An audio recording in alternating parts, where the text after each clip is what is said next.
Hello बच्चों, आज हम पी ब्लॉक एलिमेंट के बारे में स्टडी करेंगे। Class 12 chapter 7। P block elements हमारे पीरियोडिक टेबल में 13 से 18th ग्रुप में प्रेजेंट होते हैं। 13th और 14th ग्रुप हम पढ़ चुके हैं क्लास +1 में। अब हमें 15 से 18th ग्रुप के बारे में स्टडी करनी है। अगर हम पी ब्लॉक की बात करें तो इसकी जनरल इलेक्ट्रॉनिक कॉन्फ़िगरेशन होती है NS2 NP1 to 6। ठीक है, तो सबसे पहले हम ग्रुप 15 की स्टडी करेंगे। ग्रुप 15 के अंदर नाइट्रोजन, फॉस्फोरस, आर्सेनिक, एंटीमनी और बिस्मथ ये एलिमेंट प्रेजेंट होते हैं। इनकी जनरल इलेक्ट्रॉनिक कॉन्फ़िगरेशन होती है NS2 NP3। ठीक है, हर एलिमेंट की प्रॉपर इलेक्ट्रॉनिक कॉन्फ़िगरेशन होती है। जो इलेक्ट्रॉनिक कॉन्फ़िगरेशन 15th ग्रुप की होती है वो एक्स्ट्रा स्टेबल होती है। ऐसा क्यों? Because of half filled orbital, यानी जो इसके अंदर s ऑर्बिटल होता है वो फुली फिल्ड होता है और p ऑर्बिटल के अंदर 3 अनपेड इलेक्ट्रॉन होते हैं, यानी ये हाफ फिल्ड ऑर्बिटल होता है। ठीक है, अब हम प्रॉपर्टीज़ को स्टडी करेंगे। 15th ग्रुप की प्रॉपर्टीज़ फर्स्ट है atomic and ionic radii, that is size of atom. As we move down the group number of shells increases due to which size of atom increases. जैसे जैसे हम down the group आते हैं तो क्या होता है, नंबर ऑफ सेल्स बढ़ती जाती है, जिससे हमारे एटम का साइज है वो भी बढ़ता जाएगा। सेकेंड है ionization enthalpy. Ionization enthalpy down the group decrease होती है। वो क्यों होती है? Because of increase in atomic size.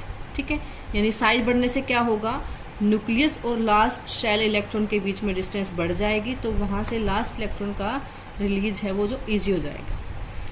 अगर हम आयनाइजेशन एनर्जी को कंपेयर करें 14th और 15th ग्रुप की, तो 15th ग्रुप की आयनाइजेशन एनर्जी ज़्यादा होती है 14 से। क्यों? क्योंकि जो 15th ग्रुप है उसकी एक्स्ट्रा स्टेबल कॉन्फ़िगरेशन होती है।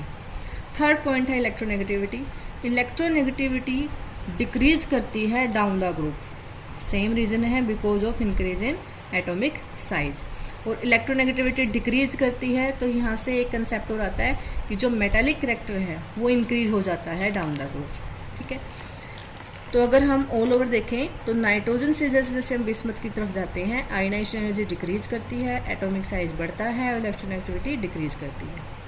Physical properties, nitrogen gaseous form में एग्जिस्ट करती है लेकिन बाकी सभी एलिमेंट सॉलिड स्टेट में एग्जिस्ट करते हैं। बॉइलिंग पॉइंट अगर हम बात करें तो वो डाउन द ग्रुप इंक्रीज होता है because of increase in molecular mass. Melting point पहले इंक्रीज होता है नाइट्रोजन से आर्सेनिक तक और उसके बाद उसमें डिक्रीज होना स्टार्ट हो जाता है। नाइट्रोजन के अलावा बाकी सभी एलिमेंट एलोट्रोपी शो करते हैं। एलोट्रोपी से आप क्या समझते हैं कि किसी भी एलिमेंट के डिफरेंट फॉर्म में एग्जिस्ट करने की टेंडेंसी, यानी जिन सभी फॉर्म्स के केमिकल प्रॉपर्टी सेम होंगी लेकिन उनका फिजिकल जो बिहेवियर है वो डिफरेंट होगा। Now we will study about oxidation state of 15th group. जो 15th ग्रुप की कॉमन ऑक्सीडेशन स्टेट है वो है -3, +3 और +5। बेसिकली सभी एलिमेंट -3 ऑक्सीडेशन स्टेट शो करते हैं, लेकिन जो स्टेबिलिटी है -3 ऑक्सीडेशन स्टेट की वो डाउन द ग्रुप डिक्रीज होती है। ऐसा क्यों? Because of increase in size और because of increase in metallic character. यानी डाउन द ग्रुप जाते हैं तो साइज बढ़ता है और जो मेटालिक करैक्टर है वो भी बढ़ता है। +5 ऑक्सीजन स्टेट है वो भी डाउन द ग्रुप डिक्रीज होती है। क्यों? Because of inert pair effect. Inert pair effect का मतलब क्या होता है कि अगर हम बात करें S शेल में 2 इलेक्ट्रॉन होते हैं और P में 3 इलेक्ट्रॉन होते हैं। इनर्ट पेयर इफेक्ट का मतलब क्या होता है?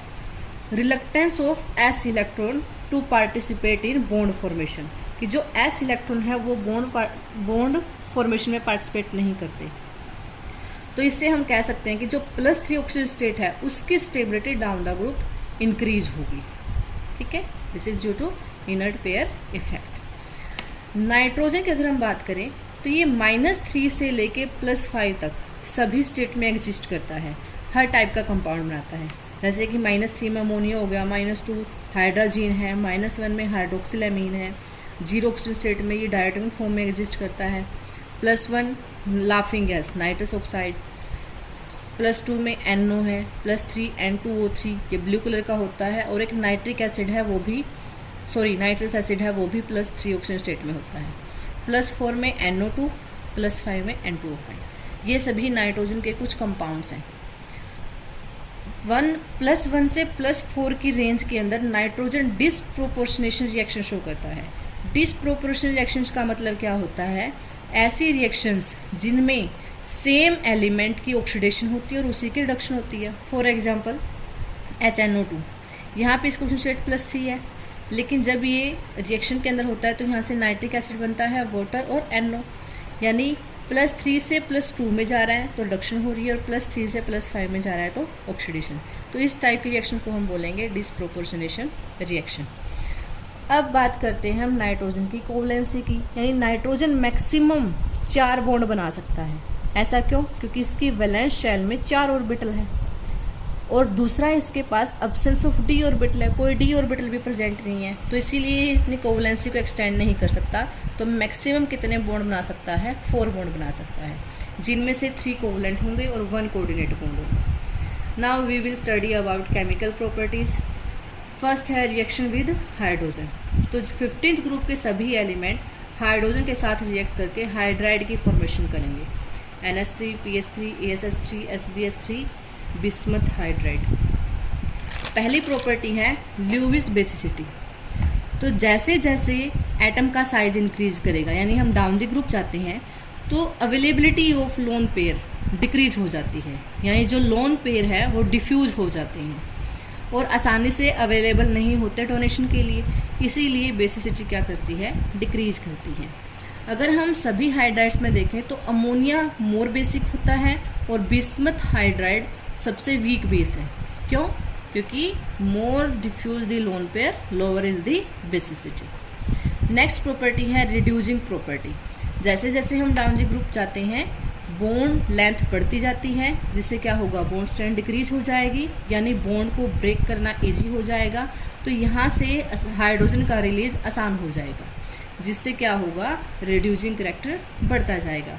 तो सभी हाइड्राइड्स में से बिस्मथ हाइड्राइड है वो सबसे स्ट्रोंगेस्ट रिड्यूसिंग एजेंट होगा और जो अमोनिया है वो वीकेस्ट रिड्यूसिंग एजेंट होगा। थर्ड प्रॉपर्टी है स्टेबिलिटी। तो जैसे जैसे हम डाउन द ग्रुप पर जाते हैं तो क्या होता है? बॉन्ड लेंथ बढ़ती जाती है, यानी बॉन्ड को तोड़ना आसान हो जाता है, तो स्टेबिलिटी क्या होगी? डिक्रीज होगी। फोर्थ पॉइंट है हाइड्रोजन बॉन्डिंग। तो हाइड्रोजन बॉन्डिंग का तो हमें पता है कि इसकी कंडीशन होती है कि मोस्ट इलेक्ट्रोनेगेटिव एटम होना चाहिए। तो यहाँ पे सबसे ज़्यादा इलेक्ट्रोनेगेटिव है नाइट्रोजन। अगर हम इलेक्ट्रोनेगेटिव एलिमेंट की बात करें तो सबसे ज़्यादा होता है फ्लोरीन, उसके बाद उससे कम इलेक्ट्रोनेगेटिव होती है ऑक्सीजन की और फिर होती है नाइट्रोजन की। तो जो नाइट्रोजन है only ammonia forms hydrogen bonding. Out of all hydride only ammonia form hydrogen bonding. Reason क्या रहेगा? Because of its high electronegativity. अब हम रिएक्शन करेंगे रिएक्शंस विद ऑक्सीजन। ऑक्सीजन के साथ किसकी फॉर्मेशन होती है? ऑक्साइड की formation. N2O, NO, N2O3, NO2 और N2O5। अगर हम इन सभी ऑक्साइड्स में देखें तो ऑक्सीजन स्टेट इंक्रीज होती जा रही है। एसिडिक करैक्टर इंक्रीज होगा। क्यों? Because of increase in oxidation state. Oxidation state में इंक्रीज होने की वजह से, यानी एसिडिक करैक्टर है वो डायरेक्टली प्रोपोर्शनल होता है ऑक्सीडेशन स्टेट के। Structure of oxide of nitrogen, पहला है N2O, लीनियर होता है। NO, ये भी लीनियर है। N2O3, यहाँ पे इसकी ऑक्सीजन स्टेट होती है +3। N2O4, यानी अगर हम NO2 की बात करें या N2O4 की बात करें तो ये एक ओड इलेक्ट्रॉन स्पीसीज है। ओड इलेक्ट्रॉन की मतलब नाइट्रोजन की वैलेंस शेल में 5 इलेक्ट्रॉन होते हैं।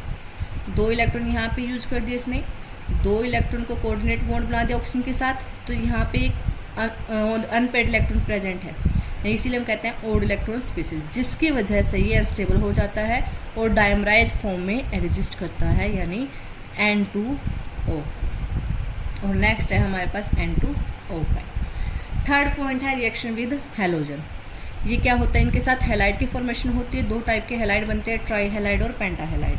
लेकिन जो नाइट्रोजन है वो पेंटा हैलाइड नहीं बना सकता। क्यों? क्योंकि इसकी मैक्सिमम कोवलेंसी कितनी होती है? 4 बॉन्ड ही बना सकता है, because of absence of d orbital. ठीक है। जो पेंटा हैलाइड होते हैं वो ट्राई हैलाइड से ज़्यादा कोवलेंट होते हैं, क्योंकि कोवलेंट नेचर किसके प्रोपोर्शन होता है? पोलराइजिंग पावर के, और पोलराइजिंग पावर किस पे डिपेंड करती है? चार्ज पे। तो जो पेंटा हैलाइड होते हैं यहाँ पे चार्ज कितना होता है? +5। तो इसीलिए जो पेंटा हैलाइड होते हैं वो ज़्यादा कोवलेंट होते हैं नेचर में। अब हम स्टडी करेंगे कुछ इंपॉर्टेंट कंपाउंड्स ऑफ नाइट्रोजन। तो फर्स्ट है अमोनिया। अमोनिया का स्ट्रक्चर होता है ट्राइगोनल पिरामिडल और उसकी हाइब्रिडाइजेशन होती है sp3। प्रिपरेशन की बात करें तो हम इसको यूरिया से बना सकते हैं। जब यूरिया की हाइड्रोलिसिस करेंगे तो हमें मिलेगा अमोनियम कार्बोनेट। इसको फर्दर हीट करेंगे तो यहाँ से हमें मिलेगा अमोनिया, वाटर और कार्बन डाइऑक्साइड। तो यानी यहाँ से अमोनिया की सिंथेसिस होगी। स्मॉल स्केल पे हम बना सकते हैं। अमोनियम क्लोराइड को अगर हीट करेंगे तो हमें अमोनिया और हाइड्रोजन क्लोराइड गैस मिलेगी। ऐसे अगर हम अमोनियम हाइड्रोक्साइड को हीट करते हैं तो अमोनिया और वाटर की फॉर्मेशन होगी। नेक्स्ट है लार्ज स्केल सिंथेसिस, यानी लार्ज स्केल पे हम इसको कैसे बना सकते हैं, मोस्ट इम्पोर्टेंट है ये। इसको हम बनाएंगे बाय हैबर प्रोसेस, यानी नाइट्रोजन और हाइड्रोजन को कंबाइन करेंगे 1:3 रेशो में। Iron as a catalyst use होगा और molybdenum as a promoter use होगा। तो इससे हमें क्या मिलेगा, अमोनिया। ठीक है। नेक्स्ट जो कंपाउंड है नाइट्रोजन का वो है नाइट्रिक एसिड। ये है इसका स्ट्रक्चर। प्रिपरेशन की बात करें कि जब सोडियम नाइट्रेट को हम सल्फ्यूरिक एसिड से ट्रीट करते हैं तो किसकी फॉर्मेशन होगी, नाइट्रिक एसिड की। लार्ज स्केल सिंथेसिस की अगर हम बात करें नाइट्रिक एसिड को बनाने की तो हम बनाते हैं ओस्टवाल्ड प्रोसेस के थ्रू। ये स्टेप्स में रिएक्शन होगी। फर्स्ट स्टेप है कि अमोनिया को जब हम ऑक्सीजन से ट्रीट करते हैं in the presence of platinum और रोडियम एट टेम्परेचर 500 केल्विन, तो हमें क्या मिलेगा, नाइट्रस ऑक्साइड प्लस वाटर। तो जब हम नाइट्रस ऑक्साइड को ट्रीट करते हैं ऑक्सीजन के साथ तो हमें मिलेगा नाइट्रोजन डाइऑक्साइड। स्टेप थर्ड में जब हम नाइट्रोजन डाइऑक्साइड की हाइड्रोलिसिस करते हैं तो यहाँ से हमें मिलेगा नाइट्रिक एसिड। लेकिन ओस्टवाल्ड प्रोसेस में ये क्वेश्चन बार बार पूछा जाता है कि इसके मेन कॉन्स्टिट्यूएंट कौन से हैं। तो इसके मेन कॉन्स्टिट्यूएंट होते हैं अमोनिया और ऑक्सीजन, जो हमें आसानी से मिल जाते हैं। अगर हम नाइट्रिक एसिड में नाइट्रोजन ऑक्सीजन स्टेट के बारे में बोले तो ये +5 ऑक्सीजन स्टेट में एग्जिस्ट करता है, यानी नाइट्रोजन की जो मैक्सिमम ऑक्सीजन स्टेट है, मैक्सिमम पॉसिबल ऑक्सीजन स्टेट है वो +5 है। इससे ज़्यादा ऑक्सीजन स्टेट इसकी पॉसिबल नहीं है, तो इसीलिए इसकी रिडक्शन नहीं हो सकती। तो जो नाइट्रिक एसिड है वो किसका काम करेगा, स्ट्रॉन्ग ऑक्सीडाइजिंग एजेंट। ठीक है, स्ट्रॉन्गेस्ट ऑक्सीडाइजिंग एजेंट, यानी इसकी खुद की रिडक्शन नहीं हो सकती, इसकी खुद की क्या होगी, ऑक्सीडेशन होगी। Reaction of non metal with nitric acid, यानी अब हम नाइट्रिक एसिड की कुछ रिएक्शंस के बारे में स्टडी करेंगे कि ये नॉन मेटल के साथ किस तरीके से रिएक्ट करता है।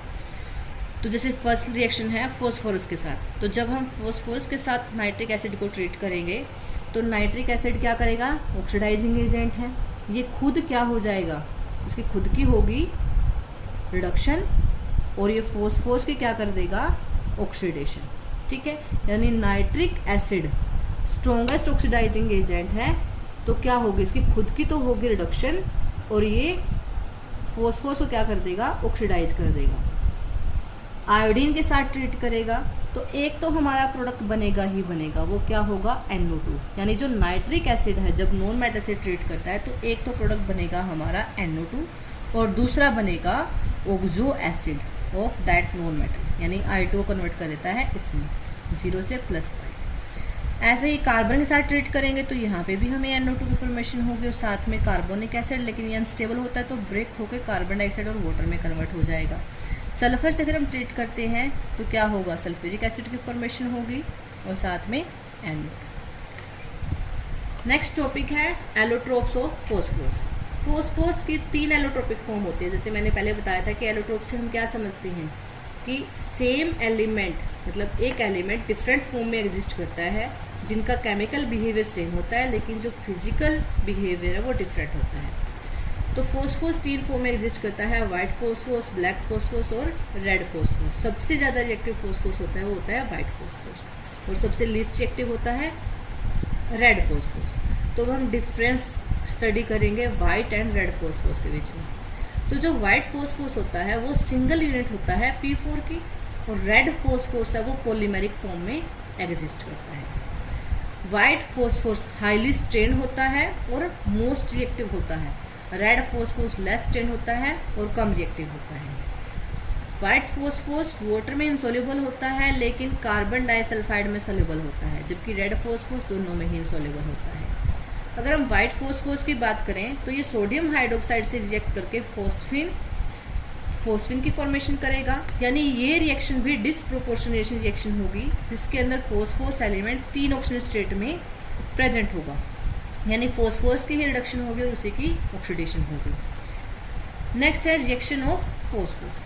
तो जब हम वाइट फोस्फोरस को सोडियम हाइड्रोक्साइड से ट्रीट करते हैं तो हमें किसकी फॉर्मेशन होगी, फोस्फिन मिलेगा, यानी इसकी रोटन फिश के जैसे स्मेल आएगी। जब हम इसको मोलिकुलर सल्फर से ट्रीट करते हैं तो हमें मिलेगा P4S3 जो मैथ स्टिक के अंदर यूज होता है, यानी मैथ स्टिक को बनाने में यूज होगा।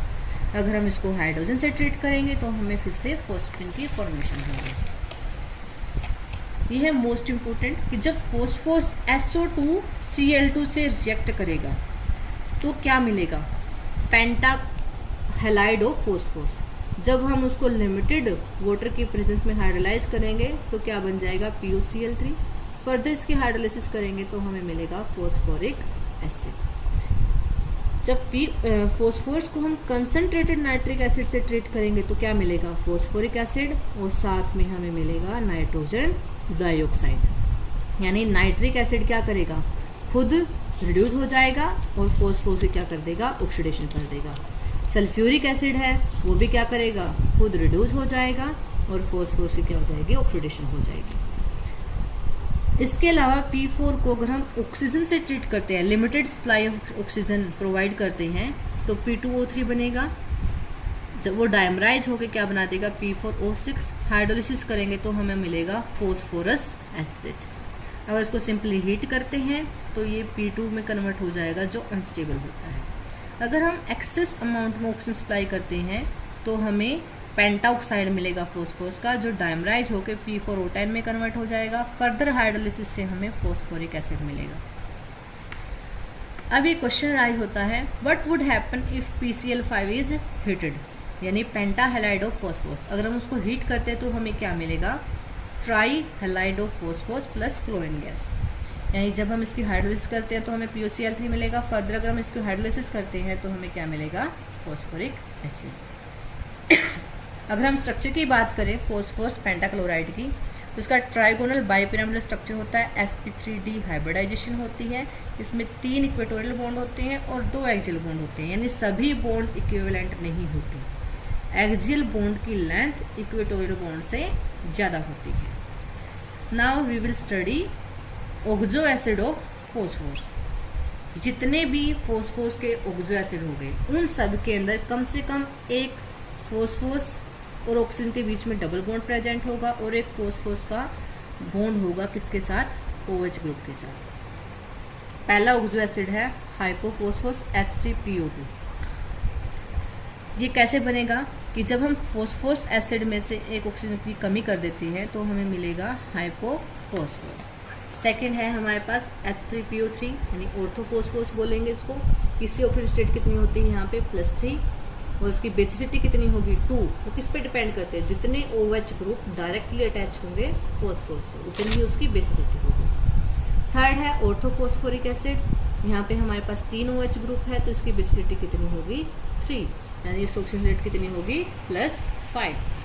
पायरोफॉस्फोरिक एसिड ये कैसे बनेगा, इसका फॉर्मूला है H4P2O7। जब हम 2 मोलिक्यूल ऑफ फॉस्फोरिक एसिड में से वाटर को एलिमिनेट कर दें तो हमें क्या मिलेगा, पायरोफॉस्फोरिक एसिड। ठीक है। नेक्स्ट है हाइपोफॉस्फोरिक, यानी 2 मोलिक्यूल ऑफ फॉस्फोरिक एसिड में से अगर हम 2 OH ग्रुप हटा देते हैं तो हमें मिलेगा हाइपोफॉस्फोरिक एसिड। इसकी ऑक्सीजन स्टेट होती है +4। मेटाफॉस्फोरिक एसिड है वो पॉलीमेरिक फॉर्म में एग्जिस्ट करता है, इस तरीके से इसकी ऑक्सीजन स्टेट होती है +5। लास्ट ऑक्सो एसिड है पायरोफॉस्फोरस H4P2O5। ये अगर हम 2 मोलिक्यूल ऑफ फॉस्फोरस एसिड में से वाटर रिमूव कर देते हैं तो हमें पायरोफॉस्फोरस मिलता है। ये था ग्रुप 15 एलिमेंट। आई होप आप लोगों को समझ आएगा। नेक्स्ट ग्रुप है 16th ग्रुप। जो 16th ग्रुप है इसको हम चाल्कोजेंस भी बोल सकते हैं। इनकी जनरल इलेक्ट्रॉनिक कॉन्फ़िगरेशन है NH2NP4। इसके अंदर अगर हम एलिमेंट्स की बात करें तो ऑक्सीजन, सल्फर, सेलेनियम, टेलुरियम और पोलोनियम। जो पोलोनियम है वो एक रेडियो एक्टिव एलिमेंट है। ये इनकी इलेक्ट्रॉनिक कॉन्फ़िगरेशन है फर्स्ट जो इसकी प्रॉपर्टीज़ हैं, अगर हम इसकी प्रॉपर्टीज़ की बात करें तो पहली है एटॉमिक एंड आयनिक रेडियाई जो इंक्रीज होती है down the group with increase in number of shell. Second है आयनाइजेशन एंथैल्पी जो डाउन द ग्रुप डिक्रीज करती है because of decrease in nuclear charge. यानी ये प्रॉपर्टीज तो वैसे भी हम पहले बहुत बार डिस्कस कर चुके हैं, तो आप लोगों ने पहले पढ़ी होगी +1 में। अब यहाँ पे एक इम्पोर्टेंट चीज़ ये है कि जो आयनाइजेशन एनर्जी है 16 ग्रुप की वो 15 ग्रुप से कम होती है। ऐसा क्यों होता है? क्योंकि 15 ग्रुप के अंदर हाफ फील्ड कॉन्फ़िगरेशन होती है जिसकी वजह से उसके अंदर एक्स्ट्रा स्टेबिलिटी आ जाती है। थर्ड जो प्रॉपर्टी है वो है electron gain enthalpy. Electron gain enthalpy क्या होती है कि the amount of energy released when electron is gained by an atom. यानी जब कोई एटम इलेक्ट्रॉन गेन करता है तो उस टाइम पर जो एनर्जी रिलीज होती है उसको हम बोलते हैं इलेक्ट्रॉन गेन एंथैल्पी।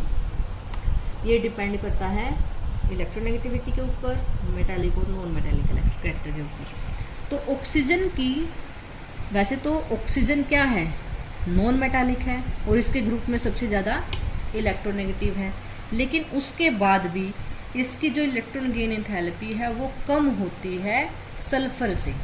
ऐसा क्यों है?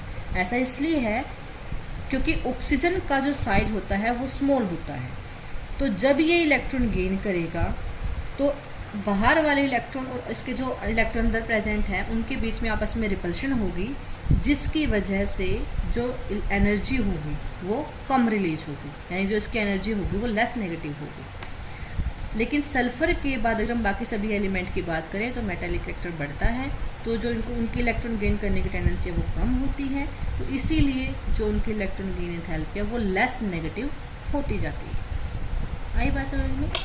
नेक्स्ट प्रॉपर्टी है fourth, electronegativity.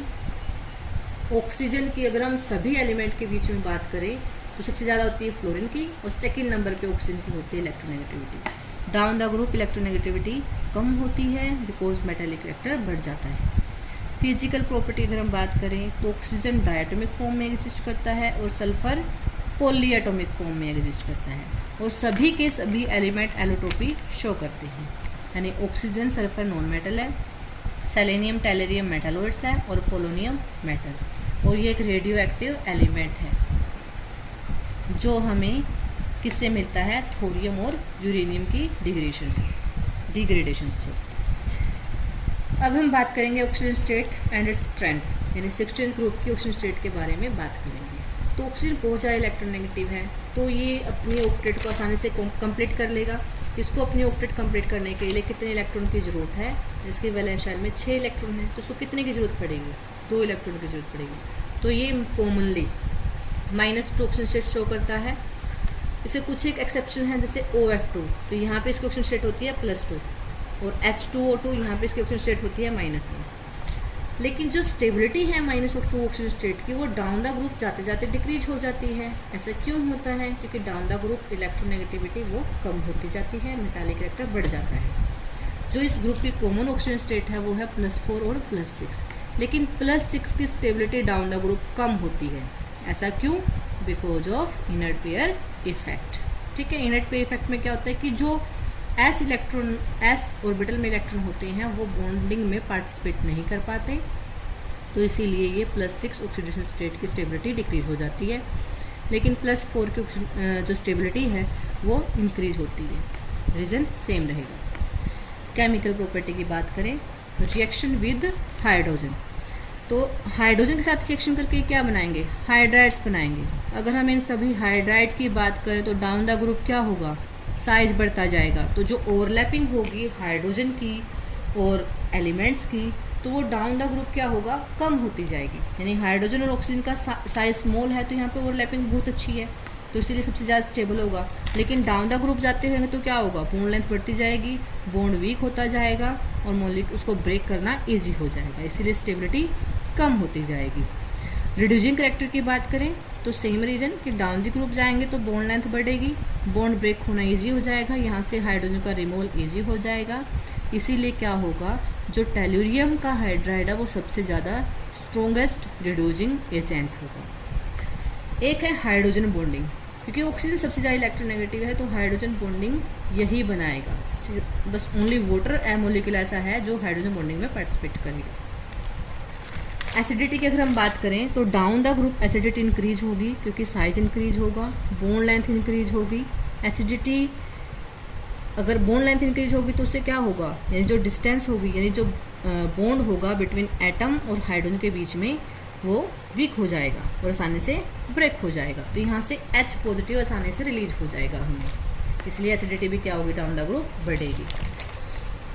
Reaction with oxygen की बात करें तो यहाँ से हमारे पास होगी ऑक्साइड की फॉर्मेशन, ठीक है।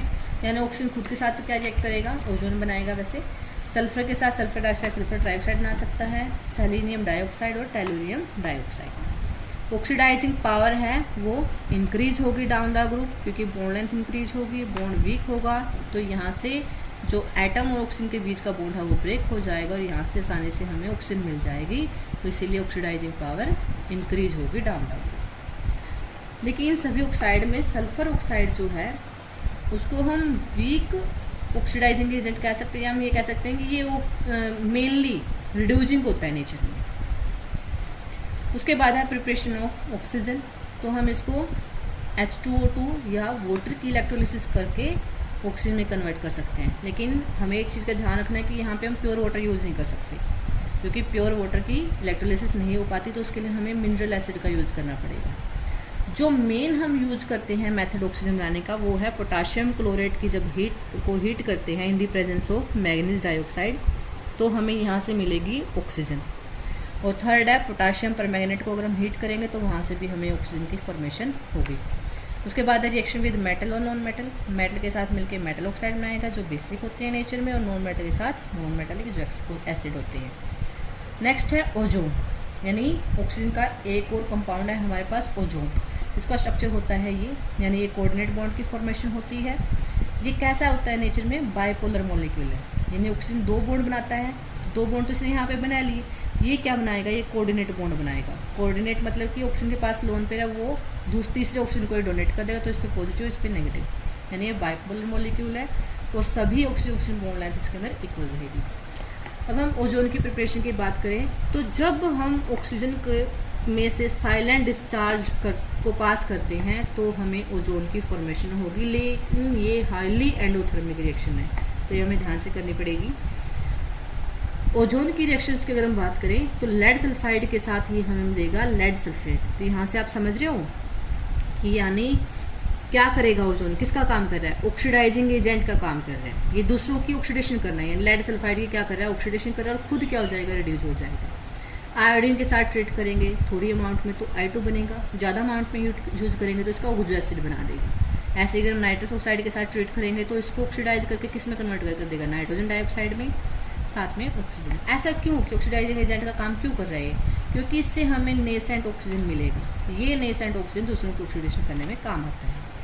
नेक्स्ट है एलोट्रोप्स ऑफ सल्फर। सल्फर को अगर हम हीट करते हैं 369 केल्विन पे तो ये मोनोक्लिनिक फॉर्म में कन्वर्ट हो जाता है। अगर मोनोक्लिनिक फॉर्म को हम कूल कर देते हैं तो ये रोम्बिक सल्फर बना देता है, यानी सल्फर की दो एलोट्रोपिक फॉर्म है, रोम्बिक और मोनोक्लिनिक। रोम्बिक येलो कलर का होता है और ये क्राउन शेप में एग्जिस्ट करता है, यानी इसकी शेप कैसी होती है, क्राउन शेप। और जो मोनोक्लिनिक है वो चेयर फॉर्म में होता है, ठीक है।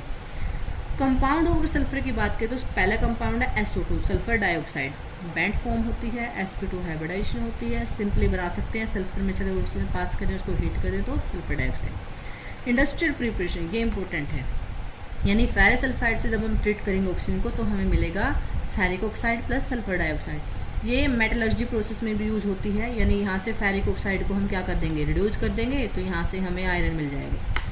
फेरस सल्फाइड को हम फूल्स गोल्ड बोलते हैं, यानी दिखता गोल्ड की तरह लेकिन होता नहीं है, ठीक है। और यहाँ से जो ये सल्फर डाइऑक्साइड निकलेगी इसको हम यूज करेंगे कॉन्टैक्ट प्रोसेस में। लेबोरेटरी मेथड की बात करें तो हाइड्रोजन सल्फाइड को जब हम एसिड से ट्रीट करते हैं तो यहाँ से भी हमें सल्फर डाइऑक्साइड मिल सकती है। सल्फर डाइऑक्साइड की अगर हम रिएक्शन की बात करें तो ये रिड्यूसिंग एजेंट का काम करता है, यानी इसकी खुद की ऑक्सीडेशन होती है, बाकी उनकी रिडक्शन कर देता है। तो Cl2 के साथ मिलकर बनाएगा सल्फ्यूराइड क्लोराइड, जिसको हम यूज करते हैं फ्री रेडिकल हेलोजिनेशन रिएक्शन में। ऑक्सीजन से ट्रीट करेंगे तो इसकी खुद की ऑक्सीडेशन हो जाती है। लेड ऑक्साइड से ट्रीट करेंगे तो ये लेड सल्फेट में कन्वर्ट हो जाता है, यानी वाइट प्रेसिपिटेट बनेंगे। अब कुछ है oxo acid of sulphur, H2SO3, H2SO4, H2S2O8, H2S2O7, ये हैं इनके स्ट्रक्चर्स, ठीक है। जो ओलियम है यानी H2SO है, ये कॉन्टैक्ट प्रोसेस में भी यूज होगा। कैसे बनता है कि सल्फ्यूरिक एसिड को जब हम सल्फर ट्राइऑक्साइड से यूज करते हैं तो हमारे पास ओलियम की फॉर्मेशन होती है। अब नेक्स्ट जो सल्फर कंपाउंड है वो है हमारे पास सल्फ्यूरिक एसिड। यहाँ पे ये प्लस सिंगल स्टेट में एग्जिस्ट करता है यानी बेसिसिटी 2 है। प्रिपरेशन की बात करें, ये मोस्ट इम्पोर्टेंट है, ध्यान रखना। इसको हम कॉन्टैक्ट प्रोसेस के थ्रू बना सकते हैं।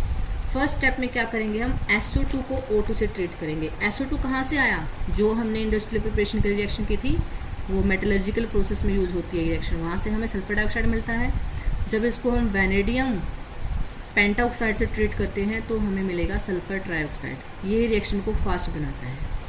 सल्फर ट्राइऑक्साइड जो यहाँ से मिलेगा, इसको हम सल्फ्यूरिक एसिड से ट्रीट करेंगे तो हमें ओलियम बनेगा।